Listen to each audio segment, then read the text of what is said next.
Good morning guys और आपके crack exam channel में आप सभी का स्वागत है। तो आज के इस वीडियो में 31 मई के करंट अफेयर्स को हम कवर करेंगे। तो हमारा पहला प्रश्न है, हाल ही में किस राज्य सरकार ने कुशल श्रमिकों के लिए रोजगार सेतु योजना शुरू की है? तो सही उत्तर होगा मध्य प्रदेश सरकार ने। तो अभी मध्य प्रदेश के जो मुख्यमंत्री हैं शिवराज सिंह चौहान, उन्होंने कोविड-19 महामारी के कारण राज्य में वापस आने वाले कुशल श्रमिकों यानी कि स्किल्ड लेबर को रोजगार देने के लिए ये रोजगार सेतु योजना शुरू की है। अच्छा ध्यान देना, ये रोजगार सेतु है, एक आरोग्य सेतु भी थी। वो क्या थी? वो एक एप्लीकेशन थी जिसके 13 दिनों में 5 करोड़ डाउनलोड किए जाने का रिकॉर्ड है। इसके अलावा आपको याद होगा भारतीय सेना ने समुद्र सेतु नाम से एक ऑपरेशन शुरू किया था मालदीव में जो भारतीय फंसे हुए हैं उनको वापस लाने का। तो ये मिलते जुलते नाम थे जो मैंने आपको बताया। अब बात यहाँ पे मध्य प्रदेश की है। तो ये रहा मैप में मध्य प्रदेश। इसकी कैपिटल क्या है? भोपाल है। याद रखना भारत का पहला आपका ई वेस्ट क्लिनिक भोपाल में ही खुला है। मुख्यमंत्री फिर से बन गए थे शिवराज सिंह चौहान, गवर्नर है लालजी दास टंडन। इसके अलावा आपको याद होगा अभी मध्य प्रदेश सरकार ने श्रम सिद्धि अभियान भी शुरू किया था। उसके अलावा बुखार क्लिनिक सेवा भी शुरू की थी और दीदी वाहन सेवा भी शुरू हुई थी मध्य प्रदेश में ही। इसके अलावा और किस कारणों से अभी मध्य प्रदेश न्यूज में था? तो अभी FIR आपके द्वार योजना भी शुरू की थी, यहाँ पे चरण पादुका पहल भी शुरू की गई थी और संबल योजना भी शुरू हुई थी। और आपको याद होगा मुख्यमंत्री जन कल्याण संबल योजना भी शुरू की थी। उसके अलावा मध्य प्रदेश सरकार ने कहा था कि पुलिस कर्मियों को कर्मवीर पदक से भी सम्मानित किया जाएगा। उसके अलावा और मैं आपको बताऊं तो संजीवनी वाहन भी शुरू हुआ था यहाँ पे और कोविड-19 योद्धा कल्याण योजना भी शुरू हुई थी।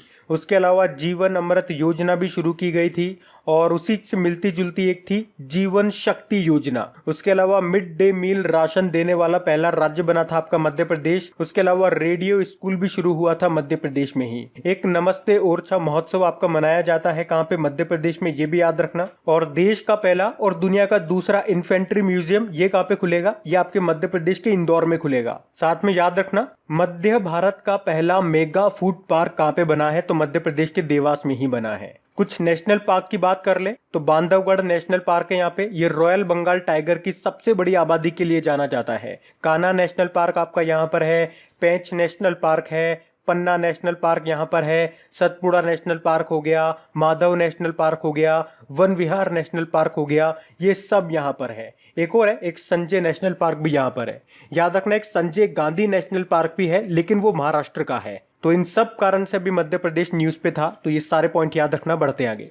फिर है, हाल ही में भारतीय खाद्य सुरक्षा और मानक प्राधिकरण के मुख्य कार्यकारी अधिकारी के रूप में किसे नियुक्त किया गया? तो सही उत्तर होगा अरुण सिंघल को। तो ये अभी स्वास्थ्य एवं परिवार कल्याण विभाग के विशेष सचिव हैं अरुण सिंघल और इन्हीं को अभी फसाई का CEO नियुक्त किया गया है। फसाई की फुल फॉर्म क्या होगी? इंग्लिश में क्या बोलेंगे इसको? Food safety and standards authority of India, जिसकी स्थापना 2011 में हुई थी। हेडक्वार्टर इसका नई दिल्ली में है और इसके जो चेयरपर्सन है वो है रीता टायोटिया। बाकी ये जो ऑप्शन दिख रहे हैं ये भी इंपॉर्टेंट है, जैसे कि SN राजेश्वरी, अभी कल ही पढ़ा था इनके बारे में। ओरिएंटल इंश्योरेंस कंपनी के CMD बने। जाह्नवी फूकन, ये भी इंपॉर्टेंट नाम है, फिक्की लेडीज ऑर्गेनाइजेशन की राष्ट्रीय अध्यक्ष बनी थी। और वी विद्यावती भारतीय पुरातत्व सर्वेक्षण, इंग्लिश में बोलेंगे तो आर्कियोलॉजिकल सर्वे ऑफ इंडिया की अध्यक्ष बनी थी। तो ये भी याद रखना। बढ़ते आगे। और गाइज अगर वीडियोस आपको अच्छे लग रहे हैं, मेरी मेहनत अच्छी लग रही है और ये वाकई अगर आपके लिए हेल्पफुल है तो प्लीज वीडियो को शेयर जरूर किया कीजिए। अगर इन वीडियोस से आपकी हेल्प होती है तो आप लोग मेरी हेल्प जरूर करें इन वीडियोस को लाइक और शेयर करके, ताकि इन वीडियोस को कंटिन्यू रखने में मुझे भी आपका सपोर्ट मिल सके। तो प्लीज इसे लाइक और शेयर जरूर करना। और अगर आप में से कोई इस वीडियो को फर्स्ट टाइम देख रहा है तो इस चैनल को आप सब्सक्राइब कर लीजिए और सब्सक्राइब करने के बाद में पास में जो बेल आइकन आएगा उसे आप दबाना बिल्कुल मत भूलिएगा, क्योंकि आपको वीडियोस के नोटिफिकेशन तभी मिलेंगे जब आप बेल आइकन को प्रेस करोगे। तो चलिए अब बढ़ते आगे। फिर है, हाल ही में किस राज्य सरकार ने प्रवासियों के लिए मुख्यमंत्री स्वरोजगार योजना शुरू की है? तो आंसर होगा उत्तराखंड सरकार ने। उत्तराखंड के जो मुख्यमंत्री हैं त्रिवेंद्र सिंह रावत, उन्होंने राज्य में वापस लौटकर आने वाले प्रवासियों के लिए मुख्यमंत्री स्वरोजगार योजना को शुरू किया है। इसका मेन उद्देश्य है युवाओं को स्वरोजगार के अवसर प्रदान करना और रिवर्स माइग्रेशन को बढ़ावा देना। और उत्तराखंड लौटने वाले उद्यमियों, स्किल्ड हो चाहे अनस्किल्ड कारीगर हो, हस्तशिल्पकार हो, बेरोजगार युवा हो, उन सबको अपना व्यवसाय शुरू करने के लिए प्रोत्साहित करना इस योजना का मुख्य उद्देश्य है। अब उत्तराखंड सरकार की बात करेंगे तो येरा मैप में उत्तराखंड, कैपिटल इसकी देहरादून है। और कैपिटल से एक और इंपॉर्टेंट क्वेश्चन बनेगा, इसकी जो ग्रीष्मकालीन राजधानी समर कैपिटल है वो क्या बन गई है? गैरसैंण बन गई है। मुख्यमंत्री त्रिवेंद्र सिंह रावत हो गए, गवर्नर हो गई बेबी रानी मौर्य। और उत्तराखंड हाईकोर्ट के चीफ जस्टिस का नाम है रमेश रंगनाथन। अभी आपको याद होगा उत्तराखंड सरकार ने बेरोजगार युवाओं को नौकरी के अवसर दिलाने में सहायता करने के लिए होप पोर्टल को लॉन्च किया था। इसके अलावा याद रखना भी 1 से 7 मार्च तक अंतर्राष्ट्रीय योग महोत्सव का आयोजन किया गया था ऋषिकेश में। और ऋषिकेश में ही भारत का पहला ग्लास फ्लोर सस्पेंशन ब्रिज भी बनेगा गंगा नदी पे। मतलब उसका जो फ्लोर होगा वो ग्लास का होगा, ट्रांसपेरेंट, आप बार बार देख सकोगे। अभी दृष्टि पोर्टल भी इन्होंने लॉन्च किया था। उसके अलावा कृषि भूमि को पट्टे यानी कि लीज पर देने वाला पहला राज्य भी बना था उत्तराखंड। उसके अलावा एक डैम मैं आपको हमेशा बताता हूँ, तिहरी डैम, जो आपके उत्तराखंड में एग्जाम में पूछा जाता है। किस नदी पे है? तो भागीरथी नदी पर है। एक नेशनल पार्क काफी पूछा जाता है यहाँ से, जिम कॉर्बेट नेशनल पार्क। ये भारत का सबसे पुराना नेशनल पार्क है। इससे पहले हेली नेशनल पार्क के नाम से जाना जाता था। और इस नेशनल पार्क के बीच में से एक नदी भी निकलती है, उसका नाम है रामगंगा नदी। अच्छा, वैसे भी जिम कॉर्बेट नेशनल पार्क तो अभी न्यूज में भी था। क्यों न्यूज में था? क्योंकि कोविड-19 के लक्षणों वाले जानवरों के लिए क्वारंटाइन सेंटर बनाया गया था यहाँ पे। याद रखना, देश का दूसरा ट्यूलिप गार्डन आपके उत्तराखंड के पिथौरागढ़ में ही बनेगा। और देश का पहला ट्यूलिप गार्डन कहाँ पर है? जम्मू कश्मीर के श्रीनगर में, जो कि भारत का है नहीं, पूरे विश्व का सबसे बड़ा ट्यूलिप गार्डन है। ट्यूलिप एक फूल होता है, बताया था मैंने आपको। इसके अलावा अभी हमने लास्ट टाइम पढ़ा भी था कि उत्तराखंड में जो हमारे परिवहन मंत्री हैं नितिन गडकरी जी, उन्होंने चंबा सुरंग का भी उद्घाटन किया था। देखो यहाँ पे एक नंदा देवी नेशनल पार्क भी है, राजाजी नेशनल पार्क भी है और एक गंगोत्री नेशनल पार्क भी है। यहाँ पे फूलों की घाटी, जिसे अंग्रेजी में कहते हैं flower of valley national park, भी यहीं पर है। तो ये सारे पॉइंट्स हैं जिनके कारण अभी उत्तराखंड न्यूज में था, याद रखना। बढ़ते हैं आगे। फिर है हाल ही में अंतरराष्ट्रीय एवरेस्ट डे। ये हमने कब मनाया? तो सही उत्तर होगा 29 मई को। हर साल 29 मई को इंटरनेशनल एवरेस्ट डे के रूप में मनाया जाता है। अच्छा, 29 मई को ही क्यों मनाते हैं? क्योंकि 29 मई को ही नेपाल के तेंजिंग नोर्गे और न्यूजीलैंड के एडमंड हिलेरी ने माउंट एवरेस्ट पर पहली बार चढ़ाई की थी, जिसके बाद वो एवरेस्ट फतह करने वाले पहले इंसान बने थे। इसीलिए इसको 29 मई को मनाते हैं। अच्छा, आज डेट क्या है? आज 31 मई है। और 31 मई को मई का सबसे इंपॉर्टेंट डे मनाते हैं हम, वर्ल्ड नो टोबैको डे। ये भी आपको याद रखना है। बाकी इसकी जो थीम वगैरह होती है वो आज न्यूज से मालूम चलेगी, वो मैं आपको कल बताऊंगा। अब इंपॉर्टेंट डे वाला क्वेश्चन है। अभी 2-3 दिन से कंटिन्यू मैं आपको सारे इंपॉर्टेंट डे मई के रिवाइज करा रहा हूं, तो आज मैं आपको रिवाइज नहीं कराऊंगा, ये आज आपका टर्न है। 2 मिनट के लिए वीडियो को पॉज करिए और नीचे कमेंट बॉक्स में जाकर के सारे इंपॉर्टेंट डे लिखिए मई के, जो जो आपको याद है, और खुद से एनालिसिस कीजिए कि आपको कितने याद है। हम बढ़ते हैं आगे। फिर है हाल ही में भारतीय खेल प्राधिकरण यानी कि स्पोर्ट अथॉरिटी ऑफ इंडिया के महानिदेशक यानी कि डायरेक्टर जनरल का कार्यकाल 2 साल के लिए बढ़ा दिया गया है। आपको उनका नाम बताना है। सही उत्तर होगा संदीप प्रधान। तो स्पोर्ट्स अथॉरिटी ऑफ इंडिया के जो डायरेक्टर जनरल हैं, इनका कार्यकाल अभी जून के महीने में खत्म होने वाला था, पर अभी खेल व युवा मामलों के मंत्रालय ने इनका कार्यकाल 2 साल के लिए बढ़ा दिया है। अच्छा, स्पोर्ट्स अथॉरिटी ऑफ इंडिया से अभी आपको कुछ याद आ रहा होगा, कुछ दिन पहले हमने पढ़ा था कि स्पोर्ट्स अथॉरिटी ऑफ इंडिया ने लॉकडाउन के बाद खिलाड़ियों का प्रशिक्षण फिर से शुरू करने के लिए एक समिति बनाई थी, जिसकी अध्यक्षता कौन करेंगे? रोहित भारद्वाज। अब ये रोहित भारद्वाज कौन है? ये स्पोर्ट्स अथॉरिटी ऑफ इंडिया के सचिव हैं। बाकी यहाँ पे जो नाम लिख रहे हैं ये मोस्ट इंपोर्टेंट है। राहुल देव की बात करेंगे, पाकिस्तान एयरफोर्स के पहले हिंदू पायलट बने। मनोज आहूजा की बात करेंगे, सीबीएसई के अध्यक्ष बने हैं। और गोविंद राजुलू चिंटला, ये नाबार्ड के अगले अध्यक्ष बने हैं। बढ़ते हैं आगे। फिर है हाल ही में किस देश ने ब्रिक्स टैक्स प्राधिकारियों यानी कि अथॉरिटीज के प्रमुखों की मेजबानी की? तो आंसर होगा रशिया ने। तो अभी ब्रिक्स देशों के टैक्स अथॉरिटीज के प्रमुखों की बैठक का आयोजन किया गया, अभी 29 मई को ही हुई थी ये। वैसे इसका आयोजन मॉस्को में होने वाला था, रशिया के मॉस्को में, पर कोविड-19 के कारण इसे वीडियो कॉन्फ्रेंसिंग के जरिए आयोजित किया गया। और इसमें भारत को रिप्रेजेंट किया हमारे वित्त सचिव अजय भूषण पांडे ने। अब यहाँ पे 2 टर्म निकल के आती है, एक ब्रिक्स और एक रशिया। मैं दोनों ही आपको बताता हूँ। पहले ब्रिक्स के बारे में जान लेते हैं। ब्रिक्स का आपका हेडक्वार्टर कहाँ पर है? शंघाई चाइना में है। मेंबर कंट्रीज कौन कौन है? नाम से पता चल रहा है, ब्राजील है, रशिया है, इंडिया है, चाइना है और साउथ अफ्रीका है। यहाँ से एक प्रश्न आपके एग्जाम में पूछा जाता है कि साउथ अफ्रीका इसका मेंबर कंट्री कब बना था? तो 2010 में बना था, ये आपको याद रखना है। अतः रशिया से एक इंपॉर्टेंट पॉइंट मैं आपको बताता हूँ। इसी साल रशिया जुलाई में शंघाई कोऑपरेशन ऑर्गेनाइजेशन के हेड्स ऑफ स्टेट की मेजबानी करने वाला है। जबकि भारत इसी साल शंघाई कोऑपरेशन ऑर्गेनाइजेशन के हेड्स ऑफ गवर्नमेंट की मेजबानी करने वाला है। तो ये पॉइंट भी ध्यान रख लो। बाकी बात रशिया की है तो आप मैप में देख लीजिए, ये रहा रशिया, कैपिटल इसकी मॉस्को है, करेंसी है रूबल और इसके प्रेसिडेंट व्लादिमीर पुतिन है और प्रधानमंत्री मिखाइल मिशुस्तिन है। इसके अलावा आपको याद होगा अभी 2020 के अंत तक रशिया आर्कटिक जलवायु की निगरानी के लिए अपना पहला आर्कटिक एम उपग्रह यानी कि सैटेलाइट को लॉन्च करेगा। इसके अलावा अभी रशिया न्यूज में क्यों था? क्योंकि अभी रशिया ने नॉर्थ कोरिया के जो शासक हैं किम जोंग उन, उनको द्वितीय विश्व युद्ध के पदक से सम्मानित किया था। उसके अलावा दुनिया का पहला 13वां न्यूक्लियर पावर प्लांट बनाया था रशिया ने और जिसका नाम क्या था? अकाडेमिक लोमोनोसोन। उसके अलावा रशिया ने विश्व का पहला हाइपरसोनिक परमाणु मिसाइल अवनगार्ड को सेना में शामिल किया था। इसके अलावा आपको याद होगा हम रशिया से S-400 मिसाइल्स खरीदेंगे और याद रखना रशिया से जो भी हम हथियार खरीदेंगे उसका जो हमें पेमेंट करना होगा वो पेमेंट पहले हम करते थे सिंडिकेट बैंक से, लेकिन अब हमने अपना बैंक चेंज कर लिया है। अब जो हम वो भुगतान करेंगे वो यूको बैंक के माध्यम से करेंगे। तो ये भी पॉइंट आपको ध्यान रखना है। बढ़ते हैं आगे। फिर है हाल ही में एयरलाइन कंपनी इंडिगो है, उसका स्वतंत्र निदेशक अभी किसे नियुक्त किया गया है? तो सही उत्तर होगा वेंकटरमणि समुद्रन।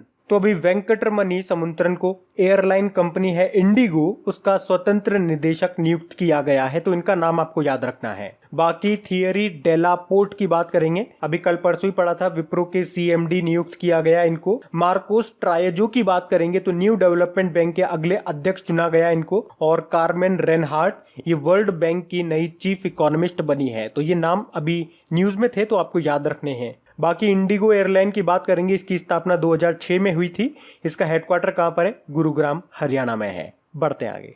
फिर है हाल ही में केंद्रीय सांख्यिकी कार्यालय, इंग्लिश में बोलेंगे तो नेशनल स्टैटिस्टिक ऑफिस ने वित्त वर्ष 2019-20 के लिए भारत की GDP ग्रोथ रेट कितनी बताई है? सही उत्तर होगा 4.2%। तो अभी केंद्रीय सांख्यिकी कार्यालय ने वित्त वर्ष 2019-20 में भारत की GDP ग्रोथ रेट 4.2% बताई है और ये पिछले 11 सालों में सबसे कम है। तो ये मोस्ट इंपॉर्टेंट क्वेश्चन लगा लेना, ये इंपॉर्टेंट रहेगा आपके लिए, क्योंकि अभी तक अपन जितनी भी ऑर्गेनाइजेशन वगैरह से पढ़ते थे वो अनुमान लगाते थे कि इतना रहेगा, इतना रह सकता है, वो चेंज होते रहते थे। लेकिन ये अब हमारे गवर्नमेंट का जो नेशनल स्टैटिस्टिक ऑफिस है उसने फाइनली बता दिया है, अभी इसने आंकड़े जारी किए, उसमें बता दिया कि वित्त वर्ष 2019-20 का जो फाइनली पूरे साल का हमारा GDP ग्रोथ रेट रहा वो कितना रहा? 4.2% रहा। तो अब ये फाइनल आ गया है तो इसको याद रखना है, अब ये चेंज नहीं होएगा। वित्त वर्ष याद रखना 19-20 वाले का है और जो अभी वित्त वर्ष आपका शुरू हुआ है वो 20-21 है, जिसके अनुमान लगाए जा रहे हैं। हम कई बार पढ़ते हैं, फिच ने बताया, मूडीज ने बताया, वो अनुमान होते हैं। ठीक है, अच्छा चलो एक प्रश्न मैं आपसे पूछता हूँ, आप मुझे बताओ वर्ल्ड स्टैटिस्टिक डे, विश्व सांख्यिकी दिवस हम कब मनाते हैं?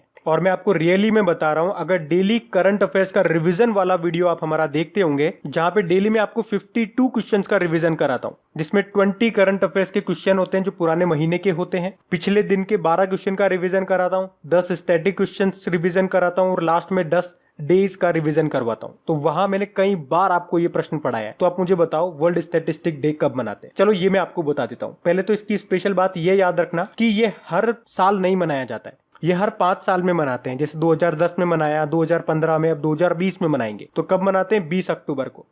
अच्छा ये तो मैंने आपको बता दिया। अब आपसे दूसरा प्रश्न पूछूंगा, आप मुझे बताओ नेशनल स्टैटिस्टिक डे कब मनाते हैं? राष्ट्रीय सांख्यिकी दिवस। अब देखते हैं किस किस को पता है। बढ़ते आगे। और गाइज अगर आप अपनी क्रेक एग्जाम एप्लीकेशन में क्विज वगैरह सॉल्व करते हैं और उससे अगर आपको हेल्प मिलती है तो एक छोटी सी हेल्प आप मेरी कर सकते हैं। वहां पे अगर कोई एडवर्टीजमेंट आपको दिखता है तो प्लीज उस पर एक बार आप क्लिक जरूर कर दिया करें, तो इसके रिजल्ट में उस एप्लीकेशन को और बेहतरीन बनाने में मुझे थोड़ा सपोर्ट भी मिल जाएगा। तो चलिए अभी बढ़ते हैं आगे। फिर है हाल ही में योगेश गौड़ का निधन हो गया है। आपको बताना ये क्या थे? तो सही उत्तर होगा ये गीतकार थे। तो अभी हिंदी सिनेमा के प्रसिद्ध गीतकार योगेश गौड़ का 77 की उम्र में निधन हो गया है। इन्होंने काफी फेमस गीत लिखे थे, जिनमें से कुछ तो आपने सुने भी होंगे और बहुत से आपके फेवरेट भी होंगे। जैसे कुछ मैं आपको बताऊं, आपने सुना होगा एक गाना, कहीं दूर जब दिन ढल जाए। उसके अलावा आपने सुना होगा जिंदगी कैसी है पहेली हाय। तो ये सारे इन्होंने लिखे थे, ये क्योंकि मेरे काफी फेवरेट है इसलिए मेरा गाने का मन करा। अच्छा इनके अलावा एक और न्यूज में आपको बताता हूँ, अभी जाने माने एस्ट्रोलॉजर बेजान दारूवाला का भी निधन हो गया। आपको बता दूं इनका नाम हार्पर कॉलिंग्स के द्वारा प्रकाशित the millennium book of prophecy में पिछले 1000 वर्षों के 100 महान ज्योतिषियों में शामिल था। तो देख लो इनका नाम कितना इंपॉर्टेंट है। ये राजनीति से लेकर क्रिकेट हो गया, फिल्म इंडस्ट्री, फिल्म स्टार से संबंधित भविष्यवाणी करने के लिए मशहूर थे। इनकी राजनीतिक भविष्यवाणियों में मोरारजी देसाई, अटल बिहारी वाजपेयी और नरेंद्र मोदी की जीत शामिल है। कहने का मतलब ये इन्होंने भविष्यवाणी करी थी ये जीतेंगे और ये जीत गए। तो इनका नाम भी याद रखना, बेजान दारूवाला। एस्ट्रोलॉजर थे ये, ज्योतिषी। बढ़ते आगे।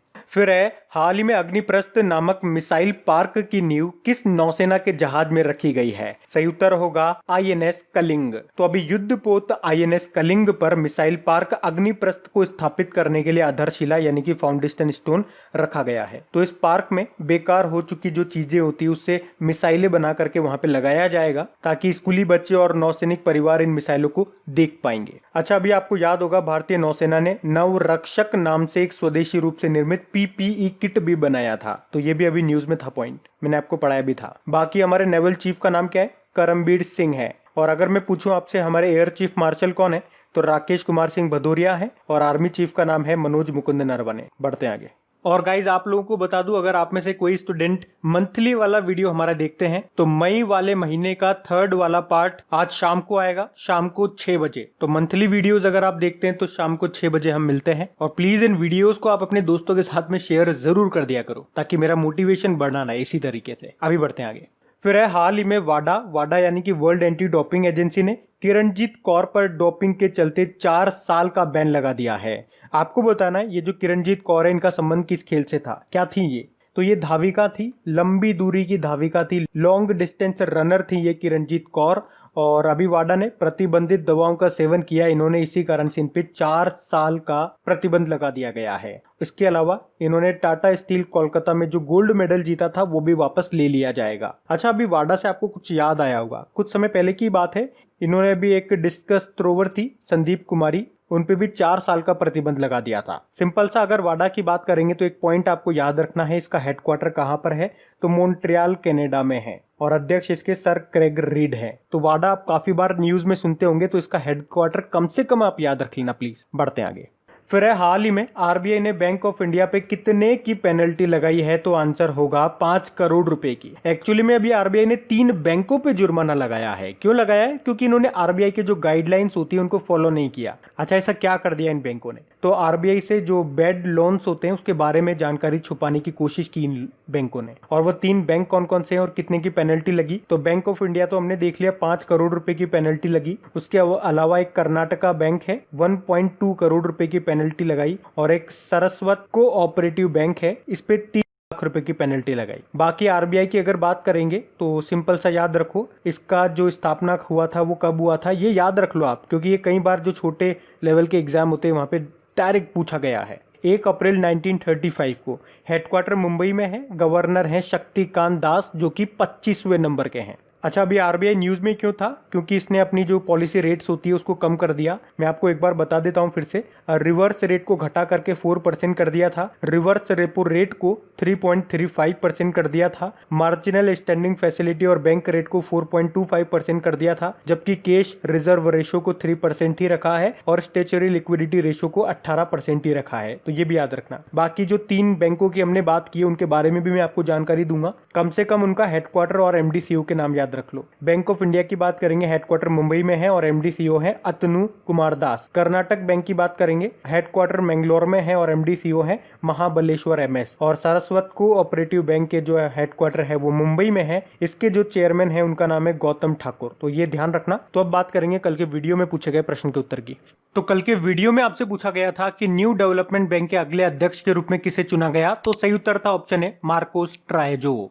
आप सभी ने प्रश्न का बिल्कुल सही उत्तर दिया है। और गाइज, अगर वीडियो को अभी तक आपने लाइक शेयर नहीं किया है, इसे लाइक करना और शेयर करना भूल गए हैं तो प्लीज इसे लाइक जरूर कीजिएगा और अपने दोस्तों के साथ में, या अगर आपका कोई स्टडी ग्रुप है तो वहां पे प्लीज इसे एक बार शेयर जरूर कर देना।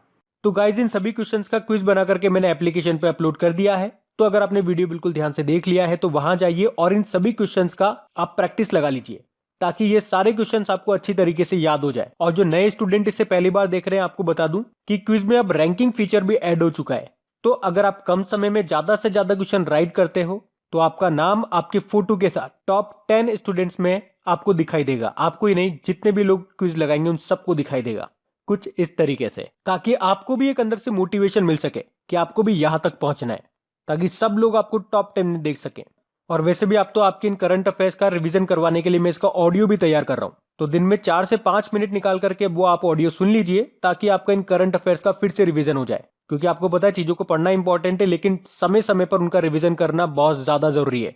रिवीजन नहीं करोगे तो वो सारी चीजें आप भूल जाओगे। तो आप ही के लिए मैं इसका रिवीजन ऑडियो तैयार कर रहा हूँ। तो उस ऑडियो का लिंक मैंने नीचे डिस्क्रिप्शन में दे दिया है, वहां जाकर के आप मुझे फॉलो कर लीजिए। और फॉलो करने के बाद में पास में जो बेल आइकन आएगा आप उसे जरूर दबा लेना, ताकि जब भी मैं ऑडियो अपलोड करूं उसका नोटिफिकेशन आपको मिल सके। और एप्लीकेशन अगर अभी तक आपने डाउनलोड नहीं किए तो उसका लिंक भी आपको नीचे मिल जाएगा। वहीं पे आपको क्विज, वीडियो, पीडीएफ सब मिल जाएंगे। तो इस प्रश्न का उत्तर आता है तो कमेंट बॉक्स में जरूर टाइप करिए। चलिए अब मिलते हैं करंट अफेयर्स के रिवीजन वीडियो में। Thank you guys.